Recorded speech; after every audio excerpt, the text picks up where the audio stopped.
Halo Sobat Maya, kembali lagi ke series maraton saham IPO. Jadi pada video kali ini kita akan membahas tentang sebuah saham di sektor teknologi yang sebentar lagi akan listing di bursanya kita. Siapa lagi kalau bukan Elitery atau akan listing di bursanya kita dengan kode ticker ELITE. Jadi, PT Data Sinergi Tama Jaya atau lebih dikenal dengan Elitery ini didirikan pada tanggal 20 Juni 2011. Elitery sendiri ini merupakan penyedia layanan ataupun managed service di bidang teknologi informasi dan saat ini Elitery ini fokus pada teknologi cloud computing. Nah, berkat reputasi, pengalaman, dan kompetensinya, Elitery juga dipercaya sebagai mitra lokal oleh para penyedia layanan cloud global ya. Dan di tahun 2021, Elitery dinobatkan sebagai Public Sector Partner of the Year oleh Google Cloud Platform sebagai bukti dari kemampuan Elitery dalam mengembangkan pasar cloud di Indonesia. Nah, untuk pencapaian dari Elite bisa kita lihat di sini ya, Sobat Maya. Salah satunya Elite ini pernah mendapatkan kontrak dengan Bursa Efek Indonesia, lalu juga pernah bekerja sama dengan Bank Sentral Asia, lalu menjadi Google Cloud Provider Partner, menjadi AWS Advanced Consulting Partner, lalu menjadi Google Cloud Provider Premier Partner, dan juga menjadi Google Cloud Specialization in Infrastructure. Nah, untuk produk dan service dari perseroan ini saya ambil dari Stockbit ya, di unboxingnya IPO. Jadi untuk produknya sendiri itu ada Elicovery, Elivision, Sipandu, dan lain sebagainya. Bisa Sobat Maya lihat di sini. Tapi untuk pendapatan terbesar sih dari Managed Cloud ini ya. Lalu untuk saat ini, Elitery itu memiliki hampir 200 pelanggan dari berbagai sektor. Jadi sebenarnya nggak ada ketergantungan pada salah satu pelanggan ataupun sektor. Nah, salah satu pelanggan dari Elitery itu juga adalah Bakmi GM ya. Pada tahu dong ya, Bakmi GM. Lalu dari sisi pemegang saham dari Elitery ini ada 6 ya Sobat Maya. Ada PT Gratus Deo Indonesia, lalu ada PT Indonesia Muda Inovatif, lalu ada Delemon Global Venture, PT Innotech, Jimmy Sugiarto, dan juga Hendra Surya Kusuma. Nah, sebenarnya udah terjadi pergantian kepemilikan ya Sobat Maya dari sebelum Elite ini IPO. Nah, itu ada di prospektusnya, cuma karena panjang, kita langsung aja ke pemegang saham yang terakhir ya, yaitu 6 pihak ini. Nah, lalu untuk keenam pihak tersebut udah menyatakan ya bahwa nggak akan mengalihkan kepemilikan sahamnya sampai dengan 8 bulan semenjak Elite ini IPO di bursanya kita. Alias ada lock-up period selama 8 bulan. Lalu ada yang menarik nih di IPO-nya Elite ini, Sobat Maya. Sobat Maya tahu Bang Hotman Paris kan? Pengacara yang terkenal itu. Nah, Bang Hotman Paris ini beberapa waktu yang lalu bikin reels nih Sobat Maya. Ini dia. Jadi kalau misalnya Sobat Maya buka IG-nya Bang Hotman Paris, Sobat Maya lihat yang ini, di situ dituliskan ataupun diceritakan bahwa Bang Hotman ini invest juga loh di Elitery. Nah, ini hal yang menurut saya lumayan unik ya. Nggak tahu apakah di endorse atau beneran cerita sebagai investor bahwa emang Bang Hotman ini invest di Elitery. Cuma saya cari di prospektusnya nama Bang Hotman nggak muncul sih ya. Nah, jadi kemungkinan Bang Hotman ini kalau nggak ada deal-dealan pada saat IPO atau dapat fixed allotment, mungkin ya sama kayak kita ya, ngambilnya pada saat IPO. Tapi kemungkinan kecil sih kalau misalnya Bang Hotman udah ngomong seperti itu di reelsnya, kemungkinan pasti ada deal-dealan lah antara Elitery ataupun Bang Hotman. Nah, menurut saya fakta ini lumayan menarik ya untuk membuat saham Elitery ini menjadi ramai pada saat IPO nanti. Oke, kita lanjut. Jadi, kalau misalnya dari sisi kinerjanya, kira-kira gimana ya? Nah, untuk pendapatan dari Elite ini, itu selalu meningkat ya dari waktu ke waktu. Jadi, di 2019 pendapatannya hanya 41 miliar, per akhir tahun 2021 udah menjadi 90,6 miliar.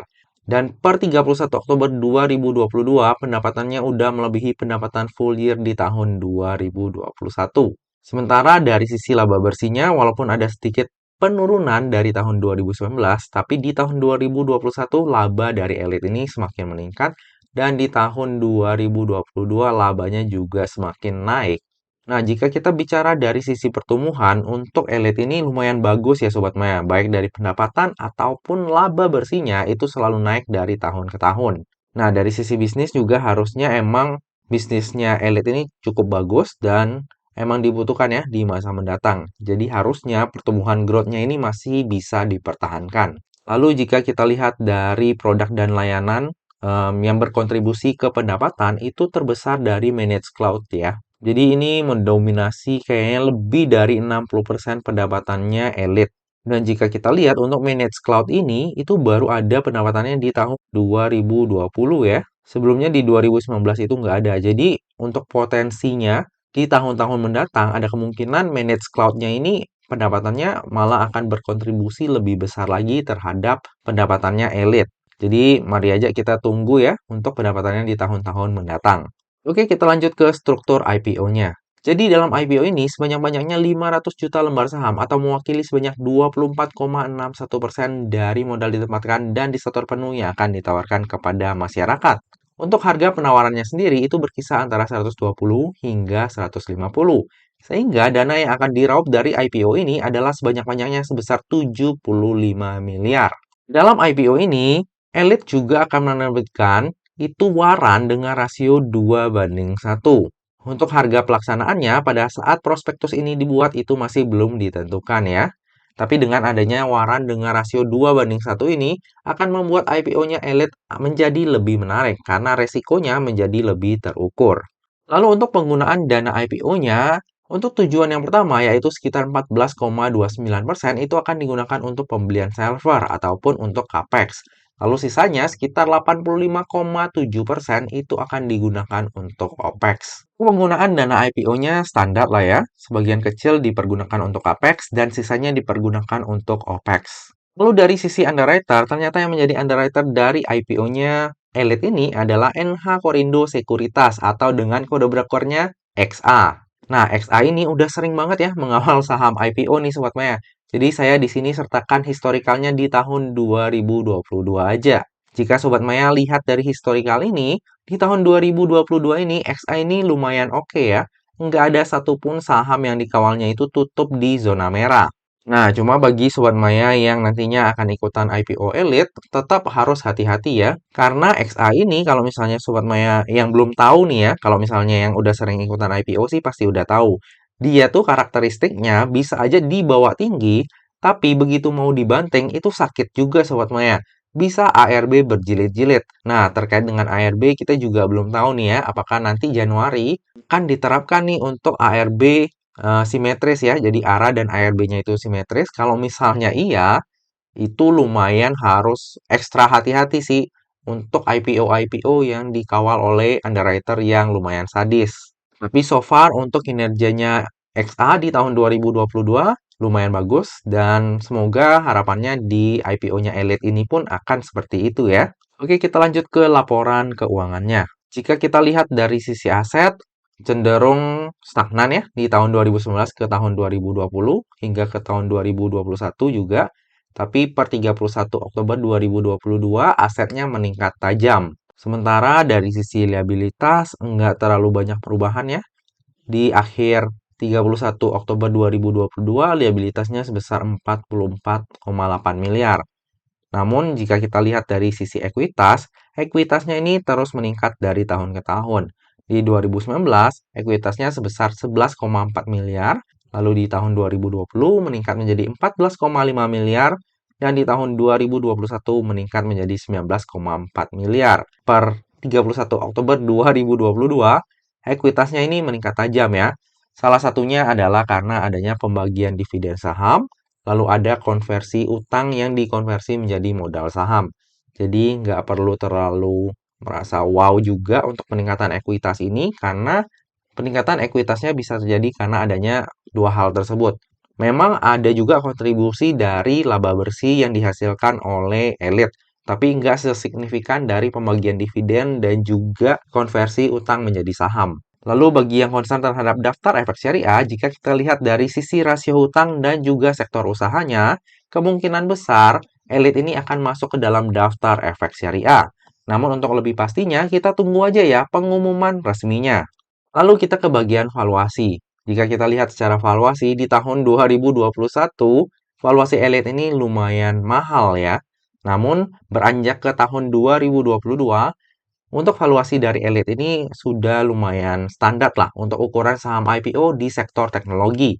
PER-nya sebesar 33,58 kali dan PBV-nya di 2,38 kali. Dan untuk market cap-nya, jika nantinya IPO-nya Elite ini berada di harga final 150, maka market cap-nya ada di 304 miliar. Seharusnya masih ada room ya untuk menaikkan harga dari Elite. Cuma ya kita nggak pernah tahu ya. Di IPO di tahun 2022 ini kita udah banyak belajar juga kan Sobat Maya. Terkadang ada juga nih saham yang nggak langsung arah berjilid-jilid, tapi dibawa turun dulu, baru kemudian pelan-pelan dinaikkan harganya. Jadi nanti kita coba lihat aja untuk Elite ini bagaimana nih bandarnya memainkan harganya. Apakah bakalan seperti HATM yang turun dulu baru kemudian naik pelan-pelan, atau khasnya dari XA yang bisa arah tapi kemudian dibanting juga berjilid-jilid untuk ARB-nya. Jadi sesuaikan nanti stylenya dengan Sobat Maya, tapi menurut saya untuk Elite ini dari sisi perusahaan masih oke, masih ada peluang untuk bertumbuh ke depannya. Oke, dari tadi udah banyak hal yang kita bahas, sekarang tiba juga kita ke bagian kesimpulan. Kesimpulan yang pertama, dari sisi bisnis, menurut saya Elite ini cukup bagus ya, dan masih punya peluang untuk bertumbuh yang besar di masa mendatang. Lalu untuk tujuan IPO-nya standar, sebagian kecil untuk CAPEX dan sisanya dipergunakan untuk keperluan OPEX. Lalu kesimpulan yang kedua, valuasi Elite ini tergolong oke, maksudnya nggak terlalu mahal, nggak terlalu murah juga untuk ukuran saham IPO yang listing di sektor teknologi. Nah, untuk harga penawarannya sendiri berada di rentang harga itu seratusan, dan biasanya lebih condong dikerek naik terlebih dahulu. Kesimpulan yang ketiga, underrated dari IPO Elite ini adalah XA. Nah, XA ini cukup sering mengawal saham IPO dan track record-nya itu cukup bagus. Di tahun 2022, belum ada saham yang dikawalnya itu tutup di zona merah. Tapi sekali lagi, tetap harus hati-hati ya, karena kalau misalnya berhasil arah, XA ini bisa juga bikin sahamnya itu ARB berjilid-jilid. Kesimpulan yang keempat, bersamaan dengan IPO ini, terbit pula waran seri 1 dengan rasio 2:1. Hal ini akan membuat IPO Elite menjadi lebih menarik karena resikonya itu menjadi lebih terukur. Kurang lebih kayak ada bempernya lah ya untuk kerugian yang bisa kita alami di IPO-nya Elite ini. Lalu kesimpulan yang terakhir, saya sendiri akan memanfaatkan momentum IPO ini untuk mendulang cuan. Menurut saya sendiri nggak ada hal yang aneh-aneh dari IPO-nya Elite ini dan masih tergolong oke untuk valuasinya juga. Dari sisi underwriter juga underwriter yang lumayan sering ya bikin sahamnya arah, apalagi dapat waran. Jadi menurut saya pribadi, IPO Elite ini ya cukup worthy ya untuk diikuti. Paling nanti kalau misalnya IPO-nya barengan dengan IPO lain, tinggal dihitung lagi nih untuk alokasi dana ke IPO-nya Elite ini. Seperti biasa, yang namanya saham, terlebih saham IPO, itu nggak pernah luput dari yang namanya resiko. Jadi, bagi Sobat Maya yang ingin ambil juga nih IPO Elite, pastikan Sobat Maya juga melakukan order sesuai dengan resiko yang siap untuk Sobat Maya tanggung ya. Terlebih, kita tahu sendiri ya bahwa ARA dan ARB simetris itu mungkin aja diterapkan di tahun depan. Jadi kalau misalnya pada saat IPO-nya ARA dan ARB-nya yang simetris udah diterapkan, Sobat Maya juga perlu mengatur strategi yang sesuai dengan karakteristiknya Sobat Maya. Untuk lebih lengkapnya tentang pemesanan saya, akan saya update di tab community ataupun IG saya pada saat masa offering nanti ya. Nah Sobat Maya, demikianlah video pembahasan saham IPO Elite. Semoga aja video ini dapat bermanfaat bagi Sobat Maya semuanya dan dapat menjadi bahan pertimbangan nih. Apakah nantinya Sobat Maya akan membeli saham IPO Elite atau enggak? Saham IPO yang tersisa masih ada 6 nih yang perlu direview. Menurut Sobat Maya, mana dulu nih yang perlu kita bahas selanjutnya? Share masukan kalian di kolom komentar ya. Nah Sobat Maya, demikianlah video kali ini. Akhir kata, jangan lupa untuk selalu jaga kesehatan, jangan lupa untuk selalu bahagia, dan semoga perjalanan investasi kita selalu cuan bareng-bareng ya. Sampai jumpa di video selanjutnya. Dah!